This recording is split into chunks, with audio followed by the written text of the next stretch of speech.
Every family has a golden child and a wallet. Guess which one I was? My sister Michelle got the looks, the attention, and the excuse for every bad decision she'd ever made. I got decent grades, a tech job, and the privilege of being the responsible one, which in my family was code for the one we call when we need money. 5:47 p.m. Sunday dinner at Uncle Robert's house. 30 people around a table that cost more than my first car. Crystal glasses, cloth napkins, the whole performance. I was eating Grandma's mashed potatoes. Only reason I came to these things anymore. She'd been making them the same way for 40 years. Butter, cream, a little garlic. Perfect every time. Uncle Robert tapped his glass. The room went quiet. Uncle Robert was 64, built like a refrigerator, and had the personality of a debt collector. He'd started Chen Construction with a pickup truck and a temper. Now he owned 3 houses, a boat, and the unspoken right to run everyone's life. He stood at the head of the table like he was addressing shareholders. Family announcement. I kept eating. Uncle Robert's announcements were usually about himself. New property, new car, new reason to remind us he was successful. Michelle's having some trouble. I didn't look up. Michelle's trouble was a permanent condition. Her car payment, she needs help. I took another bite. Not my problem. Then I felt it. 30 pairs of eyes, all turning toward me. Not toward Uncle Robert with his 3 houses. Not toward my parents. Not toward any of the aunts and uncles who'd spent decades pretending to be successful. Toward me. The so-called wallet. Uncle Robert cleared his throat. Kevin, you're doing well, aren't you? Good job at that tech company. No kids, no mortgage, no debt.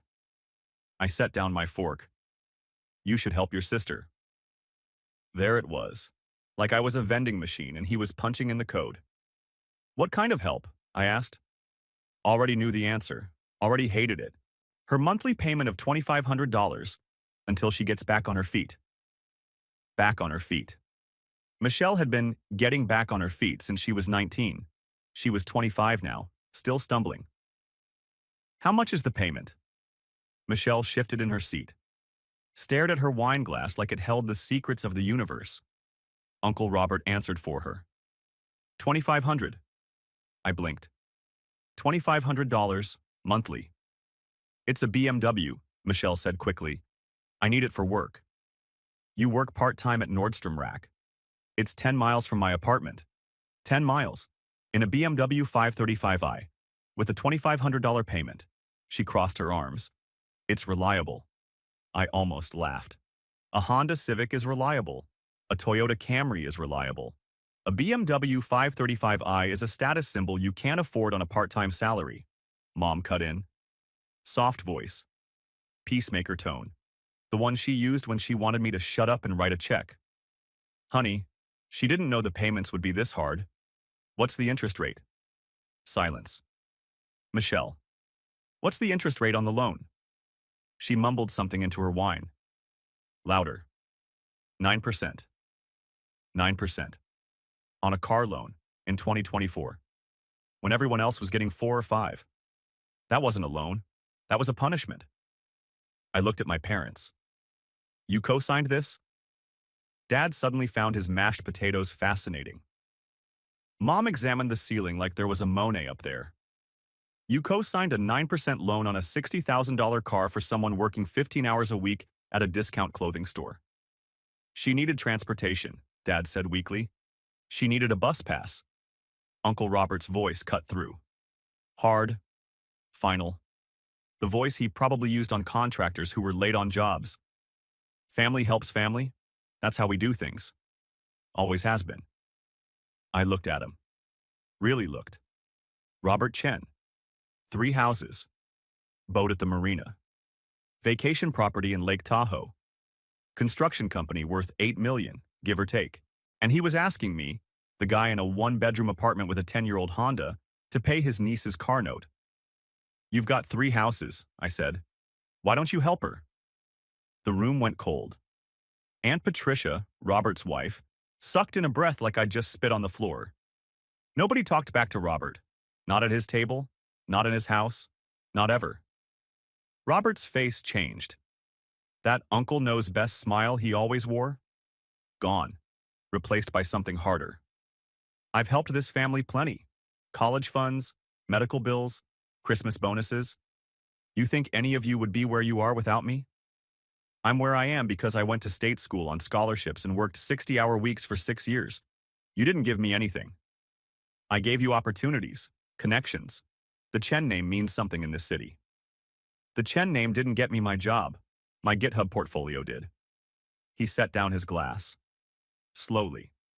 Like a judge reaching for a gavel. You'll cover the payments, $2,500 monthly, until Michelle gets back on her feet. Part of me wanted to laugh. Part of me wanted to flip the table. Instead, I said, no. Excuse me? I said no. She bought a car she can't afford. She can sell it. Buy something reasonable. Learn how money works. She'll lose money on the sale.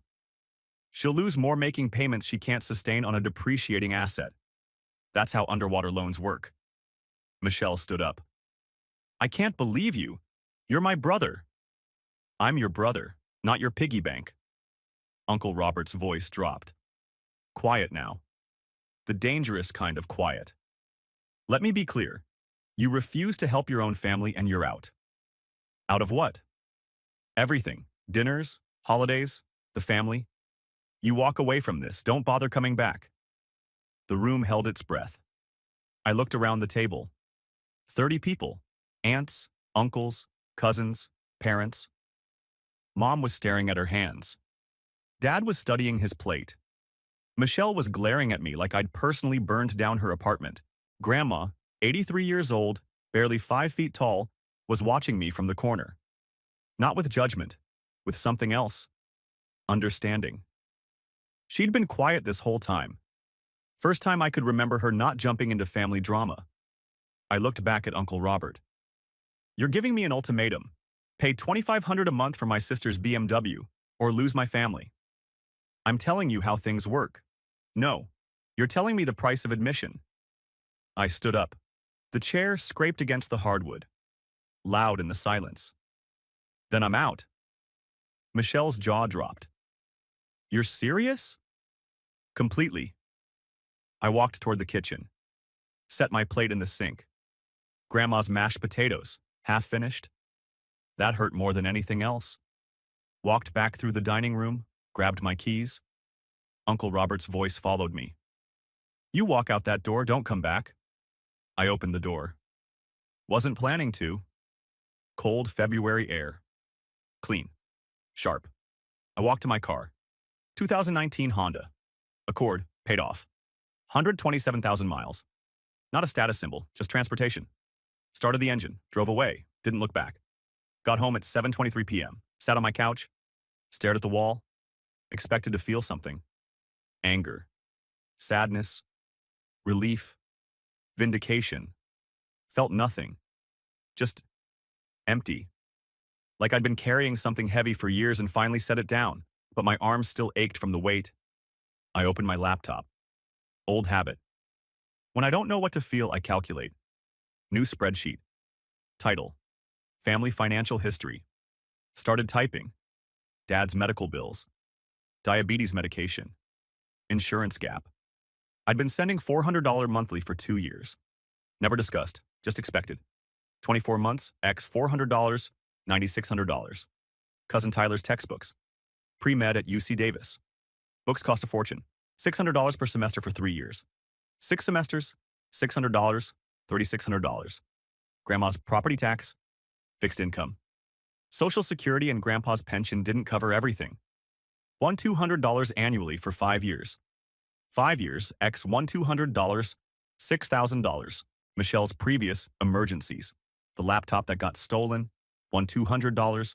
Security deposit when she moved, $2,400. Credit card debt from that one bad month, $3,200. Dentist bill, $1,200. Total, $8,000. Never repaid, never mentioned again. Family vacation fund. Mom's idea. Everyone contributes. I'd put in $2,000 annually for 5 years. We'd never taken a single trip. I ran the total. $9,600, $3,600, $6,000, $8,000, $10,000, $37,200, $37,200 over 5 years. What did I receive? Thank you cards. Sometimes. Expectations. Always. And tonight? An ultimatum. My phone buzzed. Text from mom. Please call. We need to talk about what happened. Another buzz. Dad. Son, don't be rash. Family is everything. Another. Michelle. I can't believe you did this to me. Over a car. Another. Uncle Robert. You made your choice, remember that. I turned my phone face down, made coffee, sat by the window, city lights, cars passing, people living their lives. None of them knew that my family had just priced my membership at $2,500 per month. I'd been the quiet one, the reliable one, the one who showed up with money and didn't ask questions. Maybe that was the problem. Maybe quiet meant invisible. Maybe reliable meant exploitable. My phone kept buzzing. I didn't look. Tomorrow I'd figure out what to do. Tonight, I just sat with the number. $37,200, that's what family cost. And apparently, it still wasn't enough. Monday, 6:47 a.m., someone at my door. I checked the peephole. Still half asleep. Brain not working yet. Dad. Standing there with 2 coffees, staring at my door like he could will it open with disappointment. He'd driven 45 minutes, before dawn, on a workday. This wasn't an apology, this was an ambush. I stepped back from the peephole. Quiet. Didn't want him to know I was watching. He knocked, waited, knocked again. Kevin, I know you're in there. Your car's in the lot. I held my breath. I brought coffee, the good kind, from that place you like. Still nothing. Please, just 5 minutes. That's all I'm asking. 5 minutes. That's how it always started. 5 minutes turned into an hour. An hour turned into a guilt trip. A guilt trip turned into a check. Not today. Kevin, your mother's been crying all night. She didn't sleep. Neither did I. Good. Maybe next time they'd think before co-signing a $60,000 loan for someone who worked 15 hours a week. Son, please. His voice cracked. Something twisted in my chest. 28 years of conditioning. 28 years of being the good son, the helpful brother, the family ATM. I almost opened the door. Almost. Then I remembered the dinner. 30 people staring at me. Uncle Robert's ultimatum, Michelle's entitlement, Mom and Dad, silent, letting it happen. I walked to my bedroom, put in earbuds, started a podcast about market trends, drowned out the knocking. 20 minutes later, I checked again. Gone. But he'd left both coffees by my door. I didn't drink them. Week 1 was strange. I kept reaching for my phone to check the family group chat. Muscle memory. Years of conditioning. Then I'd remember I'd left it. The silence should have felt peaceful. Instead, it felt like standing in an empty room where furniture used to be. You know something's missing. You just can't stop looking at the spaces. Work helped. Co didn't have feelings. Co didn't guilt trip you. Co did exactly what you told it to do. Jamie texted on Wednesday. Cousin Jamie. Aunt Linda's son. 24 years old. The only one in that family who'd never asked me for money. Dude, what happened Sunday? Everyone's losing their minds. I typed back, Uncle Robert gave me an ultimatum. Pay Michelle's $2,500 monthly BMW payment or leave the family. I left. 3 dots. Disappeared. Appeared again. $2,500? For a car? She works at Nordstrom Rack. I know. That's insane. Like actually insane. I know. For what it's worth, I think you did the right thing. I stared at that message. First person to say it. First person in a week. Thanks, Jamie. Uncle Robert's telling everyone you're having a mental breakdown. Says you need intervention. Mental breakdown? Because I said no? Keep me posted on what they're saying. Got it. And hey, sorry, this family's messed up. Yeah, it is. Week 2. Thursday, 8:15 p.m. Knock at my door. Peephole check. Mom, red eyes, tissue in hand, the expensive coat she only wore to church and funerals. Kevin, please, I'm begging you. I stood on my side of the door, close enough to hear, far enough to stay safe. Kevin, I know you're there. I can see your shadow. Busted. I leaned against the wall, didn't open it. Can we at least talk? Through the door? We're talking. Please, just let me explain. Explain what? How you sat there while Uncle Robert demanded I pay $30,000 a year for Michelle's bad decisions? How you didn't say a word when he threw me out of the family? We were shocked. You were complicit. Silence. That's not fair, Kevin. What's not fair is being the family wallet for 5 years and getting an ultimatum when I finally say no. We never thought of you as a wallet. Really? Then why was I the only one asked to pay? No answer. Uncle Robert has 3 houses. You and Dad have savings. Aunt Linda just renovated her kitchen. But I'm the one who's supposed to cover Michelle's BMW? She's your sister. She's an adult who made a bad decision. That's not my responsibility. Family helps family, Kevin. I laughed. Couldn't help it. Yeah, I've heard that one before. Usually right before someone asks me for money. That's cruel. No, Mom. Cruel is raising a glass at Sunday dinner and watching your son get kicked out of his family because he won't be an ATM. That's cruel. I heard her crying. Part of me wanted to open the door, hold her, tell her it was okay, go back to being the good son who kept the peace and wrote the checks. But I was tired. So tired of being the one who gave and gave and gave while everyone else just took. Go home, Mom. Kevin? There's nothing left to say. I walked away from the door, heard her crying for another 5 minutes. Then silence. When I checked the peephole, she was gone. That night I couldn't sleep, kept replaying the conversation, kept hearing her crying. 3 a.m., sitting in my kitchen. Coffee I didn't need. What if I was wrong? What if I was being too hard on them? What if this was just how families worked and I was the one who didn't understand? I pulled out my phone, scrolled to Mom's number, almost called. Then I opened the spreadsheet instead. $37,200. 5 years of payments, 5 years of helping, 5 years of being reliable, and the one time I said no, the one time, I was the villain. That's not how family was supposed to work. That's how exploitation worked. I closed the phone, went back to bed. Didn't sleep, but at least I stopped doubting. Week 3. Jamie text. Family meeting happened yesterday. You were discussed. What did they say? Uncle Robert declared you dead to the family. His words. Said anyone who contacts you is choosing sides against him. Dead to the family. Like I was a stock they'd decided to sell. What about my parents? Your dad looked sick. Your mom cried. But neither of them pushed back. Of course not. Michelle? Said you were always cold and this proves it. Said she dodged a bullet having a brother like you. I read that twice. Michelle. Who I'd bailed out 4 times. Who I'd never once criticized to her face. Who I'd sent $8,000 over the years without ever asking for payback. I was the cold one. Okay. Thanks for the update, Jamie. There's more. Uncle Robert posted something in the group chat. About you. What? Screenshot came through. Kevin has shown us who he really is. A selfish, ungrateful.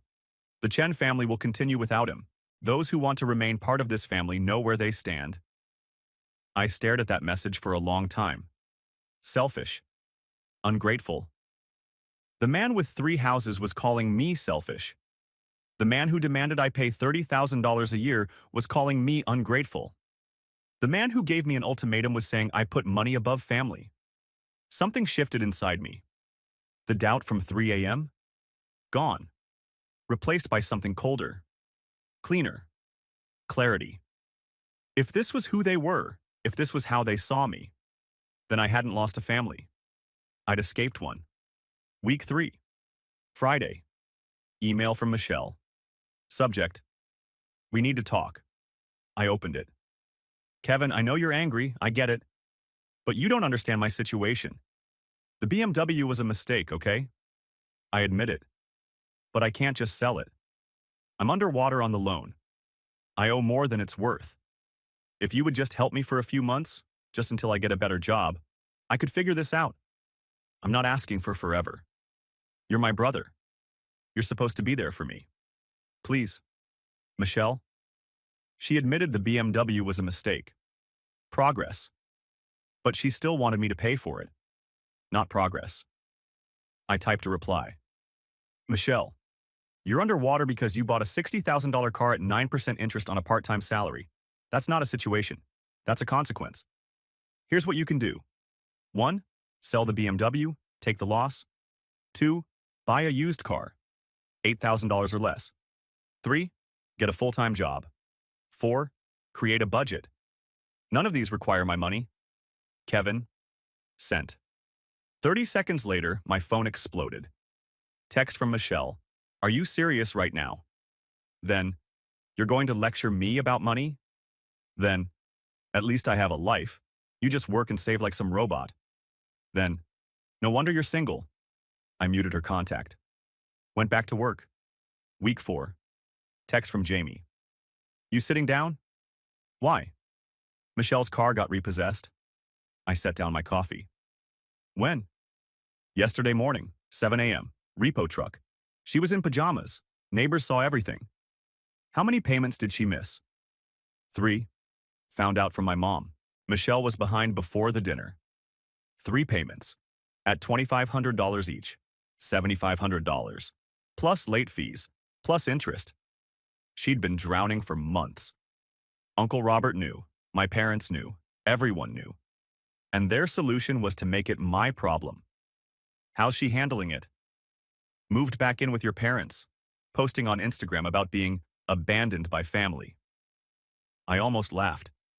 She'd missed 3 payments before anyone even asked me for help. The car was getting repossessed regardless of what I did. But somehow, I was the one who abandoned her. Let me know if anything else happens. Will do. I went back to work. Michelle lost her BMW. I felt nothing. Week 4. Saturday. Email from an address I didn't recognize. Subject. From your grandmother. I opened it. Kevin, Mrs. Patterson helped me write this email. I don't understand computers, but she says you'll get it. I've been thinking about you all week. About what happened at dinner. About what Robert did. He was wrong. I told him so. He didn't appreciate it. I told him to go to hell in Cantonese so Patricia couldn't understand. Mrs. Patterson says I shouldn't write that, but I'm 83 and I can say what I want. You're allowed to say no. You're allowed to have boundaries. You're allowed to stop giving to people who only take. I don't know if I'll see you again. Robert says anyone who contacts you is choosing sides. I'm choosing my grandson. Call me when you're ready. No pressure. I love you. Grandma P.S. I saved you mashed potatoes from Sunday. They're in my freezer. Come get them sometime. I read it 3 times. Printed it. First piece of paper I'd printed in months. Folded it. Put it in my wallet. One person. One person in that entire family who saw me as more than a wallet. That was enough. Week 5. Something strange happened. I stopped thinking about them every day. Work was busy. Good projects. A promotion opportunity coming up. Life continued. The space where my family used to be started to feel less like a wound and more like just space. Empty, but not painful. Jamie texted occasionally. Updates from the family. Uncle Robert told everyone you'd come crawling back eventually. Michelle's looking for a job. Actually looking this time. Your dad asked about you at dinner. Uncle Robert shut him down. I read the updates, filed them away, kept moving. $2,500 went into my investment account. First transfer. If they wanted me to pay that much for family membership, I'd pay myself instead. Started looking at real estate listings. Just for fun. Just to dream. Funny thing about money you don't give away. It adds up. Week 6. Text from unknown number. Hey, it's Derek, cousin Derek. Jamie gave me your number. Hope that's okay. Derek, Aunt Linda's oldest son. 34. Quiet. Never said much at family dinners. Never asked me for anything. Yeah, it's okay. What's up? Just wanted to say, I think you were right. About all of it. Uncle Robert's been running this family like a dictator for 20 years. You're the first person who ever told him no. Lot of good it did me. More than you think. Some of us are watching, taking notes. You showed us it's possible to leave. I stared at that message. You thinking about it? Maybe. Haven't decided yet. But knowing someone else did it first helps. Good luck. Whatever you decide. Thanks. And Kevin, you're better off without them, even if it doesn't feel like it yet. I saved that message too. 2 people now. Jamie, Derek. Not a family, but a start. Month 2. Jamie text. Michelle's Instagram is on fire. You need to see this. I'd been avoiding social media. Nothing good ever came from watching people perform their feelings for an audience. But curiosity won. I opened Instagram. Found Michelle's profile, video. Her sitting in my parents' living room, crying. I just want everyone to know what's really happening. My brother Kevin, who I've always loved and supported, has abandoned our family. He refused to help me when I needed him most. And now I'm living with my parents, with no car, trying to figure out how to even get to work. I don't know what I did to deserve this. I've always tried to be a good sister. But apparently, money matters more to him than family. So if you're watching this, Kevin, I hope you're happy. I hope your savings account keeps you warm at night. Because you've lost something you'll never get back. Me? Video ended. 4,000 views. 200 comments. Top comments. So sorry, girl. Your brother sounds toxic. Cut him off. You deserve better, queen. Prayers for you. I read through the comments. Every single one. Looking for anyone who asked questions. Anyone who wondered about the other side of the story. Nothing. Just an echo chamber of support for a narrative that was missing most of the facts. Part of me wanted to comment. Set the record straight. Explain that she'd bought a car she couldn't afford, missed 3 payments before asking for help, and that our uncle had given me an ultimatum. But what would that accomplish? She'd delete it. Her followers would attack me. And I'd look petty for fighting with my sister online. No. Better to stay silent. Let her have her story. The truth would come out eventually. It always did. I screenshot the video anyway. Sent it to Jamie. Saw it. You going to respond? No? Probably smart. She's in victim mode. Anything you say will be used against you. I know. For what it's worth, some of us know the real story. Some of us is enough. Month 2, week 3, Thursday evening, knock at my door. I checked the peephole, expecting mom again. Or maybe dad for round 2. Grandma, 83 years old, barely 5 feet tall, holding a Tupperware container. I opened the door immediately. Grandma. Kevin. She smiled.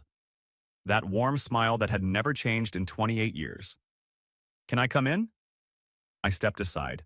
How did you get here? Uber. Mrs. Patterson showed me the app. You took an Uber? From Fremont? That's almost 2 hours? Nice driver, Ethiopian gentleman. We talked about his daughter's college applications. I shook my head. You should have called. I would have picked you up. You weren't answering calls. Fair point. She looked around my apartment. Small, clean, sparse. Nice place. Very you. Thanks. She handed me the Tupperware. Mashed potatoes, from the freezer. Finally brought them. I took it. Heavier than it looked. I'll make tea. Earl Grey, if you have it. I had it. Bought specifically because she liked it. Never told her that. We sat at my small kitchen table. Afternoon light through the window. 2 cups of tea between us. Your mother's a mess, Grandma said. Crying every few hours, not eating much. Noted. Your father pretends everything's fine, which means he's barely holding together. Also noted. Michelle is telling everyone you ruined her life. Saw the Instagram. Grandma sipped her tea. She's wrong, you know that. I do. She bought a car she couldn't afford, Missed 3 payments. Expected you to fix it. That's not your job. I know. Robert was wrong to give you an ultimatum. She set down her cup. I told him so. He called me soft. Said I was enabling your tantrum. And what did you say? Her eyes sparkled. I told him to go to hell, in Cantonese, so Patricia couldn't understand. I laughed. First real laugh in weeks. You didn't. I did. 83 years old. I can say what I want. Something loosened in my chest.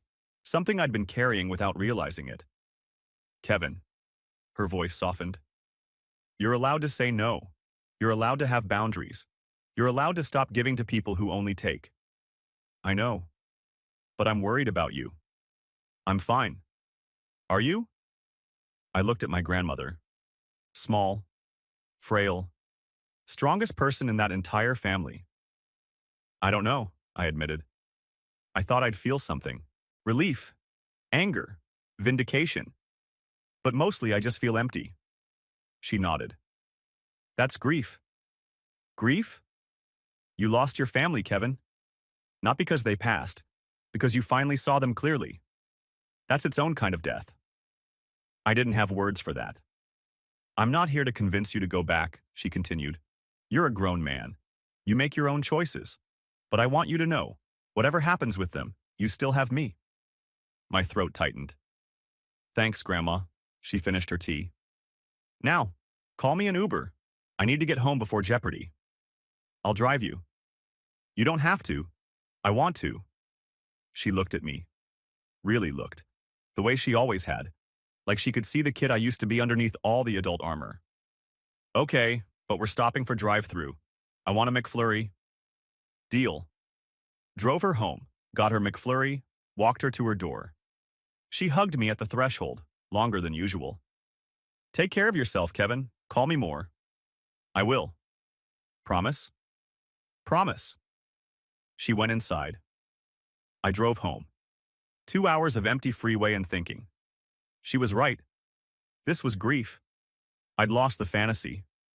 The one I'd been holding on to since childhood. The fantasy that if I just worked hard enough, helped enough, gave enough, they'd finally see me. Finally appreciate me. Finally love me the way I wanted to be loved. But they didn't. They saw a wallet. And when the wallet said no, they threw it away. Month 3. Saturday morning. Text from Jamie. You sitting down? What now? Uncle Robert had a heart attack. I stared at the screen. When? Last night. 2 a.m. Aunt Patricia found him on the bathroom floor. He's at Kaiser Fremont. Stable but serious. I set down my phone, made coffee, sat by the window. The man who threw me out of the family, who called me selfish, who declared me dead to them. Now in a hospital bed. I waited to feel something. Satisfaction, guilt, concern, nothing, just neutral. Like reading news about a stranger. Monday, Mom called. I let it go to voicemail. Kevin, your uncle is in the hospital. He had a heart attack. He's asking for you, please. Whatever happened between you, he's family. He might not. Just please come. Kaiser Fremont, ICU. He's asking for you. The man who kicked me out. Now asking for me.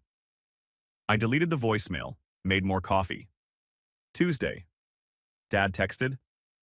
Son, Robert might be gone. He wants to apologize. Please be the bigger person. Be the bigger person. I'd been the bigger person for years.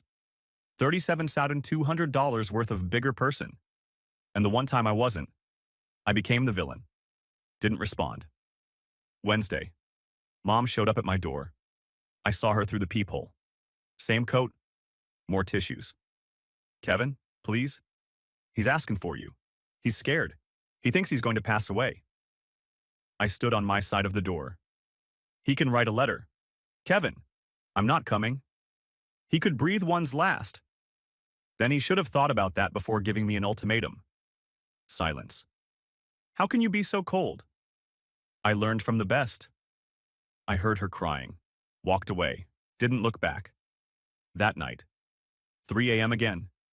Sitting in my kitchen. What if he pass away? What if the last thing between us was that dinner? That ultimatum? Would I regret not going? I didn't know. Part of me said yes. He was still my uncle, still family, still the man who'd taught me to ride a bike when I was 7. Part of me said no. He'd had 3 months to apologize, 3 months to pick up the phone, 3 months to be the bigger person himself. He hadn't. Now he was dying, and suddenly it was my responsibility to make things right? No. Deathbed apologies weren't apologies. They were fear.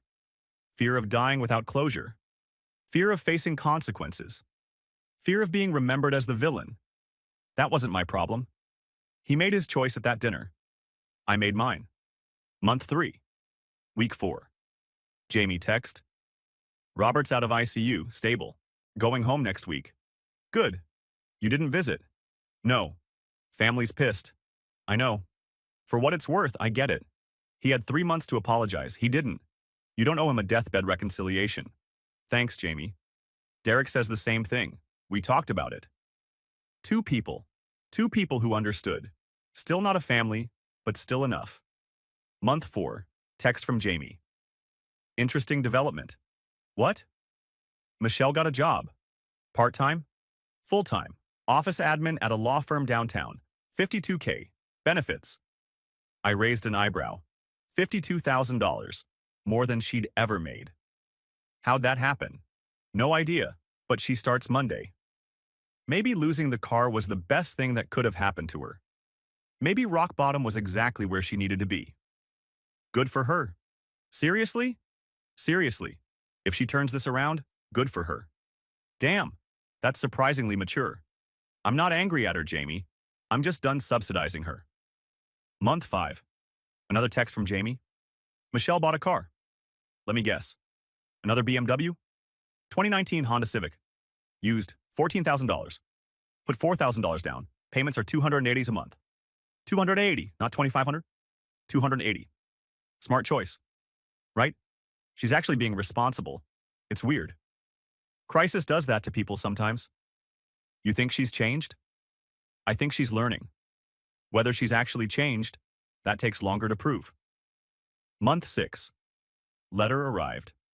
Handwritten. Familiar handwriting. Blue ink on cream paper. Grandma. Dear Kevin, I'm writing because I'm too old for texting and too stubborn for email, despite Mrs. Patterson's many lessons. Robert is recovering, slowly. He's different now, quieter. Sits on his porch watching birds. Doesn't bark orders anymore. The heart attack humbled him. He hasn't mentioned you since you didn't come to the hospital. I think he's ashamed. Too proud to apologize properly. Too humbled to pretend he was right. Your parents miss you. They won't say it, Robert's decree and all, but they do. Your father keeps setting an extra place at the table, then remembers, then quietly removes it. Michelle is doing better. The job suits her. She pays her own bills now. I think losing everything was the wake-up call she needed. I'm not writing to ask you to come back. That's your choice, and I respect it. I'm writing to tell you. I think about you every day. I pray for you every night. And I hope you're finding peace. You deserved better from this family. We failed you. I failed you too. By not speaking up sooner. By not calling Robert out years ago when he first started thinking he owned everyone. That's my regret. One of many. Take care of yourself. Build a good life. And know that at least one person sees you clearly. All my love, Grandma P.S. Mrs. Patterson says you should call your grandmother more often. She's right. I read it 4 times, folded it carefully. Put it with the first one. 2 letters now. 2 pieces of evidence that family could mean something more than obligation. Month 7. Thanksgiving. First one without the family. Jamie invited me to his place, small apartment, different crowd. Just friends, he'd said. Chosen family, no drama, no ultimatums.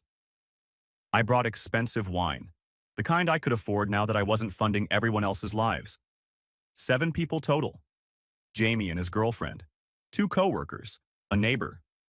Derek, who'd driven up from San Jose. We cooked together. Burned the rolls. Laughed about it. Watched football. Argued about the calls. Ate too much. Sat around afterward, drowsy and content. No announcements. No guilt trips. No one asking me to fund their bad decisions. Just food. Friends. Football. The way Thanksgiving was supposed to be. After everyone left, I helped Jamie clean up. "Good day?" he asked. "Best Thanksgiving I've had in years." "Better than 30 people staring at you while Uncle Robert demands money?" "Slightly," he laughed. "You know what's funny? I used to dread family holidays. Thought that was just how it was. Now I know it doesn't have to be. Now you know. Thanks for that." "For what?" "For leaving. For showing the rest of us it was possible." I didn't know what to say to that. So I just kept washing dishes. New Year's Eve. Party at Derek's place in San Jose. Different crowd. Mostly his friends. A few faces I recognized from Thanksgiving. Counted down with strangers who were starting to feel like something more. Midnight. Fireworks. Hugs all around. My phone buzzed. Text from unknown number. "Happy New Year, Kevin. I hope this year brings you everything you deserve. I'm sorry for what happened. For my part in it. For not being better. Maybe someday we can talk. No pressure, just wanted you to know. Michelle." I stared at the message. Michelle. First contact in 7 months that wasn't an attack. First time she'd ever apologized. Ever. I didn't respond. But I didn't delete it either. Saved it. Put the phone away. Watched the fireworks. Year 1. March. My birthday. 29. Nobody from the old family called. But Jamie organized dinner. His place again. Derek came up from San Jose. A few coworkers. My neighbor from down the hall. Small, simple, perfect. Jamie's toast. To Kevin, who taught us that no is a complete sentence. I blew out the candles. Made a wish. Didn't tell anyone what it was. Year 1, April, found it. $340,000. Sacramento. 3 bedrooms. Nice neighborhood. Lemon tree in the backyard. I'd been saving since the dinner. $2,500 monthly that used to go to family. Plus the medical payments, the textbooks, the vacation fund that never went anywhere. $72,000 in savings by the time I found the house. 20% down. $68,000. Pulled the trigger, signed the papers, got the keys, stood in my empty living room. First home I'd ever owned. No furniture yet, no decorations, just afternoon light through clean windows and the smell of possibility. I laughed out loud. Couldn't help it. Single guy, 29, homeowner. Not because of family connections, not because of inheritance, not because someone handed me anything, because I'd finally stopped giving away everything I earned. Housewarming party. May. 12 people. My new backyard. Jamie brought a beanbag, bright orange, hideous, perfect. Derek brought whiskey, the expensive kind. Coworkers brought food, neighbors brought curiosity, Grandma brought herself. She'd taken an Uber again, 2 hours from Fremont, 83 years old. "You didn't have to come all this way," I said. "Nonsense. My grandson bought a house. Of course I'm seeing it." I gave her the tour. Living room, kitchen, 3 bedrooms, backyard with the lemon tree. She touched the walls, looked out every window, sat in every chair. "This is yours," she said. Not a question. "All mine." "No mortgage?" "Small one, put 20% down. Wanted to keep reserves." She nodded. "Smart. Your grandfather would be proud." That hit harder than I expected. Grandpa Chen? Draw her last breath when I was 12. Worked in a factory for 40 years. Never complained. Never asked for anything. Just built. Just provided. Just showed up. I'd forgotten I was trying to be like him. "Thanks, Grandma." She squeezed my hand. "Now show me the lemon tree. I need to see if it's real." It was real. She picked a lemon right off the branch. "Good soil," she said, approving. Party wound down around 9 p.m. Jamie and Derek helped clean up. Grandma fell asleep on the couch, snoring softly. "She's something else," Derek said. "Only good thing about that family." "Not the only thing." He looked at me. "You came from them. You turned out okay. Debatable. You bought a house at 29 by learning to say no. That's not debatable. That's impressive. It's just math. It's more than math. It's knowing your own value. Most people never figure that out. Year 2. June. Grocery store. Saturday morning. I was in the produce section, picking avocados. The eternal California ritual. Someone walked past, stopped, walked back. I looked up. Michelle. She looked different. Hair shorter. Better posture. Clothes that fit properly, not designer, just put together. We stared at each other. 2 years since the dinner. 2 years since, then I'm out. Kevin, she said. Michelle? Other shoppers moved around us, unaware of the history standing in the produce aisle. You look good, she said. Thanks, so do you. I heard you bought a house. Yeah. Sacramento? Yeah. She nodded, gripped her cart like it was keeping her anchored. I'm sorry, she said, for everything. I waited. The BMW was stupid. Asking you to pay was stupid. The Instagram stuff was stupid. All of it. Yeah, it was. I was embarrassed, scared, took it out on you. Yeah, you did. She didn't flinch. Took it. Didn't make excuses.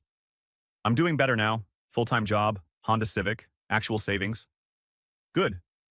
Therapist too, working through stuff. That's good, Michelle, really. Silence. I'm not asking to come back into your life, she said.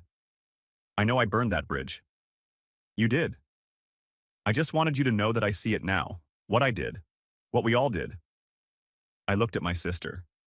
25 when this started. 27 now. 2 years older. Decades wiser. I appreciate you saying that. Do you think we could ever... I don't know, Michelle, honestly. She nodded. Eyes wet but not crying. That's fair. It's not about punishment. It's about trust. Trust takes time. I know. Maybe someday, not now. Okay. She started to walk away, stopped, turned back. Kevin? Yeah? I told people I cut you off, after everything. Told them you were toxic and I walked away. I knew. Jamie had told me. I know. I'm sorry for that too. It was easier than admitting the truth. Which is that I was the toxic one, and you finally stopped enabling it. She walked away. I stood there holding an avocado. Didn't know what to feel. Drove home. Unpacked groceries. Sat in my backyard. Under the lemon tree. Thought about Michelle. She'd changed. Genuinely, it seemed. The therapy, the job, the civic, the apology. Did that mean I had to let her back in? No. Did that mean I could, eventually? Maybe. Grandma's words. People change. Not always. Not completely. But sometimes. Michelle might be one of the sometimes. Or she might not. Either way, it was my choice now. Not an ultimatum. A choice. Year 2. September. Jamie visited for a weekend. Grilled steaks, drank beer, watched football. Sunday morning, over coffee.